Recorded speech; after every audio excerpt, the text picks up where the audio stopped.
Fließgewässer sind die Quelle des Lebens für viele Tier- und Pflanzenarten. Sie sind ein Zentrum der Biodiversität und bieten auch für uns Menschen mehr als nur einen schönen Anblick. Aber nur noch 7% unserer deutschen Flüsse befinden sich in ihrem natürlichen Zustand.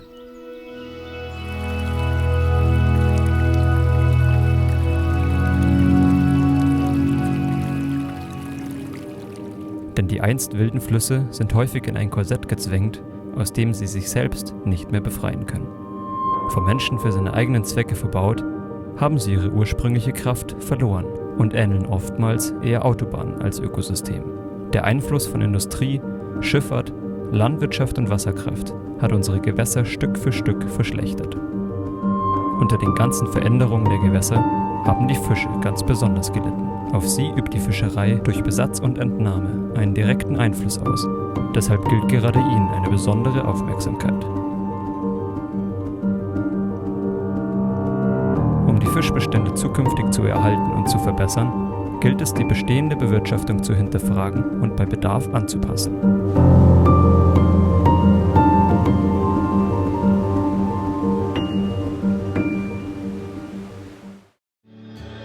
Wir sind übrigens Lukas und Christoph.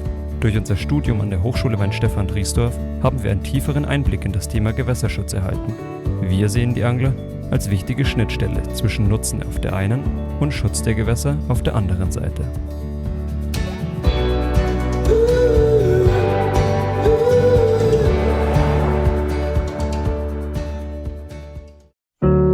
Wir machen uns daher auf die Reise nach Österreich. Dort besuchen wir den Fischereiverein Die Bewirtschafter, die ihre Gewässer durch alternative Methoden nachhaltig bewirtschaften.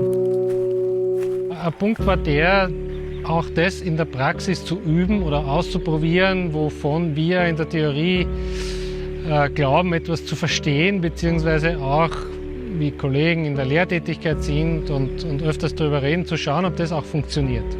Und dann auch in der Praxis Beispiel zu sein, dass diese alternative Bewirtschaftungsform auch machbar ist, dass sie in der Praxis umsetzbar ist.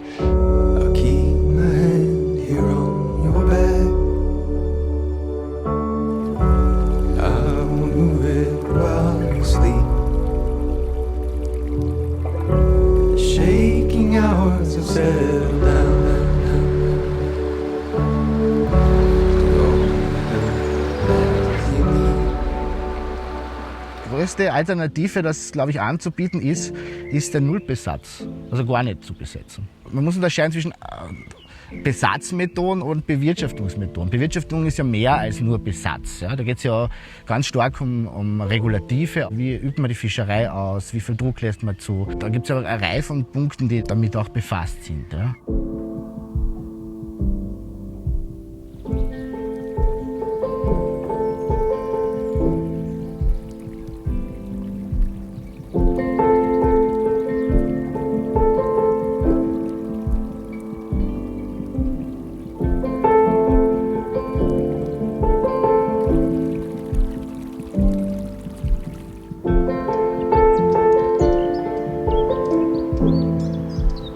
Grundsätzlich ist es immer wichtig, über die Defizite Bescheid zu wissen und auch sozusagen die Entwicklung dieser Defizite oder dieser Problembereiche. Wenn man eine Fischbestandserhebung macht und ich sehe beispielsweise, dass in der Populationsstruktur die Jungfische unterrepräsentiert sind, dann ist das ein Zeichen dafür, dass entweder Jungfischhabitate zu wenige vorhanden sind oder dass es ein Problem gibt in der Reproduktion, dass vielleicht Laichplätze nicht vorhanden sind. Also dann muss ich mir das natürlich genauer anschauen in einem nächsten Durchgang, sozusagen Untersuchungsdurchgang, Kartierungsdurchgang, wie auch immer, und dann darauf reagieren. Wenn beispielsweise Laichplätze für Kieslaicher fehlen, dann ist eben ganz wichtig, losen Schotter in der richtigen Körnung einzubringen. Man muss das dann auch evaluieren. Man muss schauen, hat das tatsächlich funktioniert und gewirkt. Und was nicht funktioniert hat, muss man manns genug sein zu sagen, na okay, dann müssen wir wirklich was anderes machen.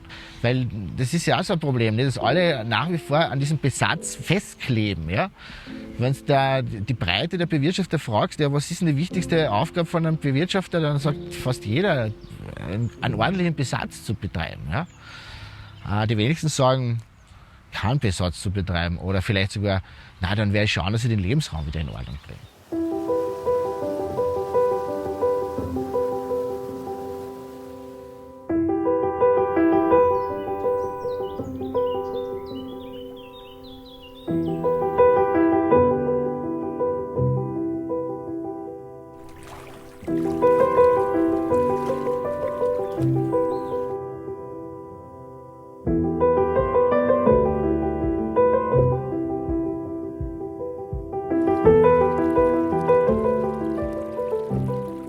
Wir sind jetzt heute am Kleinen Kamp. Das ist von der Typologie her ein völlig anderer Gewässertyp als die Alz zum Beispiel oder die Ybbs. Würde man hier jetzt sozusagen ohne viel nachzudenken mit Besatzarbeiten beispielsweise Besatzforellen einbringen, dann ist das wahrscheinlich der größte Schaden, den man dem Gewässer antun kann.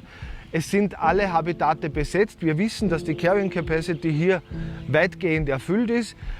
Alles, was man da hier hereinbringt an anderen Bachforellen, ist eine Katastrophe, sowohl von der ökologischen Situation als auch von der genetischen Situation. Also wenn wir nicht wüssten, dass das Gewässer okay ist sozusagen oder in einem Top-Zustand ist und wir würden einfach zur Sicherheit mal Fische besetzen, so wie es gern gemacht wird, wäre das eine Katastrophe für das ganze Ökosystem. Grundsätzlich wäre es sowieso gut, wenn sich möglichst viele Bewirtschafter zu einer möglichst großen Bewirtschaftergruppe zusammenhängen im Längsverlauf eines Gewässers, weil man dann einfach effizienter arbeiten kann und weil man, das muss man auch aus den Köpfen mal hinausbringen, dass meine Besatzfische, dieses klassische Thema, meine Besatzfische müssen in meinem Bachabschnitt bleiben, das ist ja völliger Unsinn, ne? Weil wir wissen, wie mobil die Fischfauna ist, wir wissen, dass sich in einem natürlichen Gewässer die Fischfauna relativ gleichmäßig verteilt, je nach Habitaten, die vorhanden sind. Also die Fische bleiben nicht irgendwo, weil man sich wünscht, dass die dort bleiben sollten, ne? Sondern sie suchen sich die Habitate, die brauchbar sind. Also ist wesentlich gescheiter, in Habitate zu investieren, als Fische zu besetzen und zu hoffen, dass die nicht mehr verschwinden.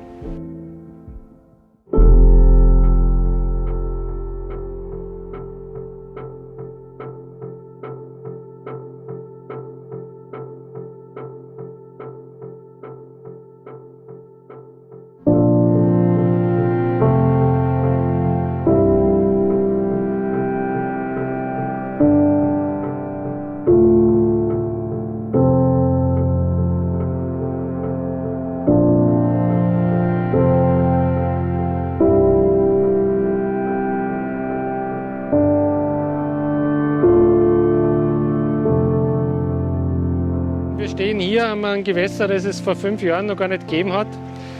Das ist ein sogenanntes Renaturierungsprojekt, dieser Nebenarm, den man da sieht, ist komplett neu gebaggert worden. Und das ist was, womit man als Fischer und Gewässerbewirtschafter seine wahre Freude hat. Ja. Oftmals gibt es in Flüssen nur seichte, nur tiefe Bereiche. Und der Abschnitt da zeigt eigentlich, dass dieses Nebeneinander perfekt ist. Da ist der Meterhuchen genauso zu Hause wie die kleine Elritze. Ja, das funktioniert bei Hochwasser, bei Niederwasser. Das sind die Maßnahmen, wo wir vorher gehört haben, die deutlich länger besser wirken wie Besatz beispielsweise. Die Esche zeigt einen Aufwärtstrend in den letzten 15 Jahren. Und wir glauben natürlich schon, dass diese Lebensraumverbesserungen das ihre dazu beigetragen haben. Das heißt, dass quasi jetzt hier das Geld, das in die Renaturierung geflossen ist, indirekt dann eben auch zur Fischbestandserhöhung beiträgt und man so dann sich dann eben den Besatz sparen kann. Ja, es erhöht, wenn man so will, unser Kapital. Ja? Und wenn das Kapital höher ist, dann kann auch mehr abgeschöpft werden an Zinsen. Ja? Und wenn die Zinsen ein gewisses Niveau erreichen, dann ist es aus unserer Sicht nicht mehr notwendig, hier noch zusätzlich sozusagen einzuzahlen und die Zinsen künstlich zu erhöhen, weil wenn der Lebensraum ausreichend ist, dann wächst jedes Jahr zu und wenn man mäßig und bescheiden das nutzen will, dann reicht es. Dann ist es ausreichend, dann stellt uns die Natur das mehr oder weniger gratis zur Verfügung und man muss nicht mehr nachhelfen. Geht nicht überall, aber gerade wenn man da so sieht, dann ist das eigentlich ein super Beispiel dafür. Es müssen aber nicht immer so riesige Projekte wie an der Ybbs sein, um den Fischen etwas Gutes zu tun. Auch kleinere Maßnahmen, wie das Einbringen von Totholz, größeren Steinen oder Schotterbänken, können bereits große Wirkung zeigen. In einem guten Lebensraum sind Laichmöglichkeiten, Jungfischhabitate und für adulte Fische geeignete Standplätze ausreichend vorhanden.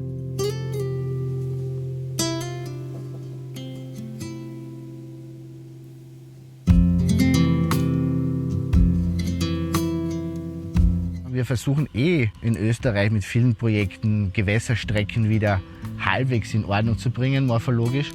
Wobei die morphologische Sanierung bis dato in Österreich noch ein bisschen stiefmütterlich geblieben ist. Also wir haben morphologische Sanierungen nicht wahnsinnig viel umgesetzt.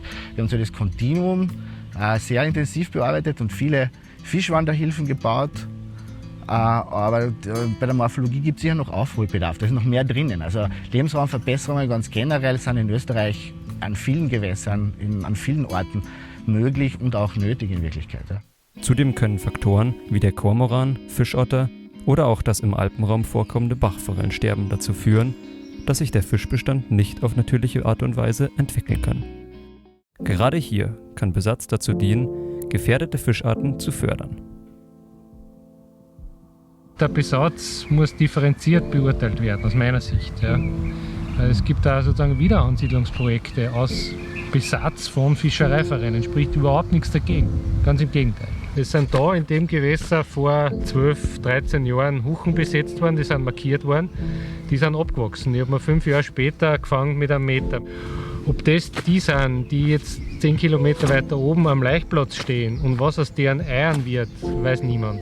Aber zuerst muss man halt einmal wissen, sozusagen, was ist das Kapital da, ja, um an Zinsen denken zu können, die man dann abschöpfen kann.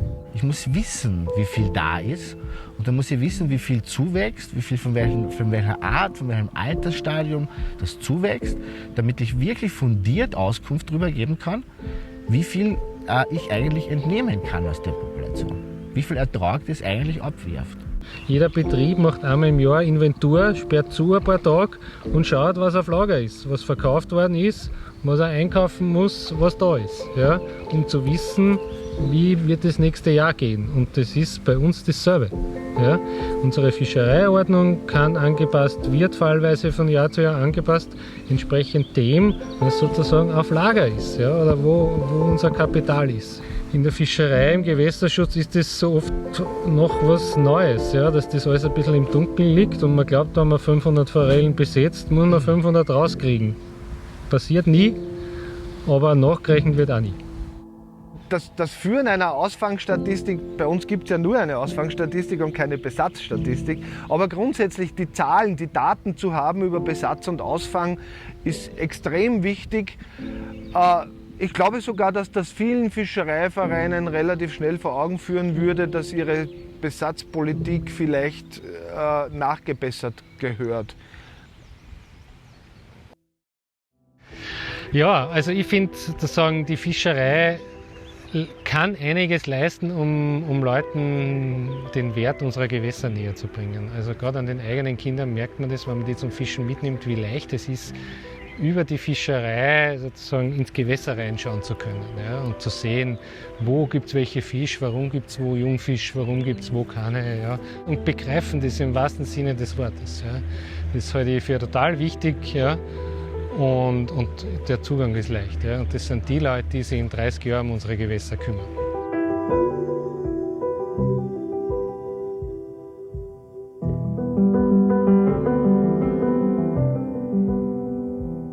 Wir haben einen Vereinsabend gehabt und der hat gesagt, ich verstehe überhaupt nicht, warum man da nur 20 oder 30 Mal im Jahr 20 oder 30 Fischtage hat. Ich habe ihn dann gefragt, wie oft gehst du fischen? Er sagt, 150 Tage mache ich schon im Jahr. Ja. Und dann habe ich ihm sagen müssen, ich glaube, das leisten unsere Gewässer nicht mehr. Das ist nicht drinnen. Ja. Es sei denn, man will aus einem Esel ein Rennpferd machen, ja, mit viel investieren, mit dem Fischtransporter jedes Jahr. Und wenn es einem wurscht ist, wie das Gewässer in 10 Jahren beieinander ist, dann kann man das machen.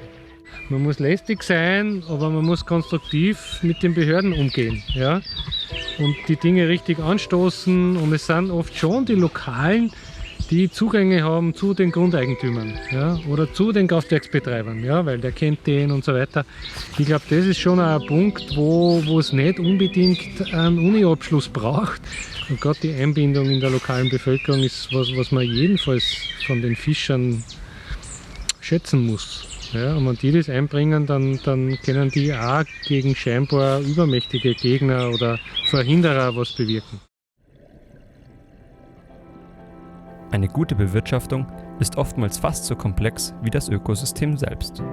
Da kein Gewässer dem anderen gleicht, sollte das Bewirtschaftungskonzept immer an die jeweiligen Verhältnisse angepasst werden.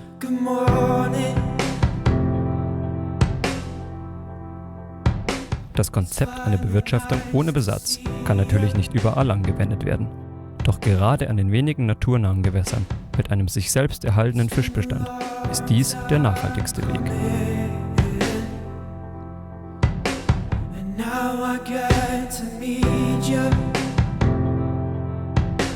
Ein jeder kann dafür sorgen, Laichplätze zu schaffen und Fischen in jedem Altersstadium Versteckmöglichkeiten zu bieten. Auch Sanierungen des Einzugsgebiets, um Stoffeinträge zu reduzieren, können dafür sorgen, die Grundvoraussetzungen für eine nachhaltige Bewirtschaftung zu schaffen. Der Erfolg solcher Maßnahmen ist nicht immer sofort erkennbar, bleibt jedoch viel länger bestehen. Man muss einfach anfangen. Gemeinsam kann dafür gesorgt werden, dass wir uns am Fluss genauso wohlfühlen wie der sprichwörtliche Fisch im Wasser.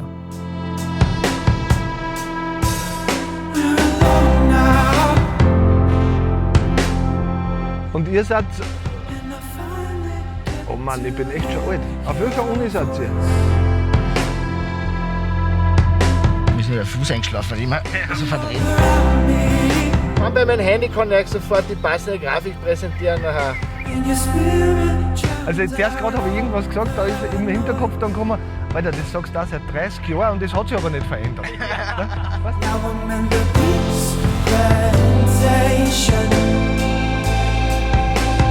Always on my mind.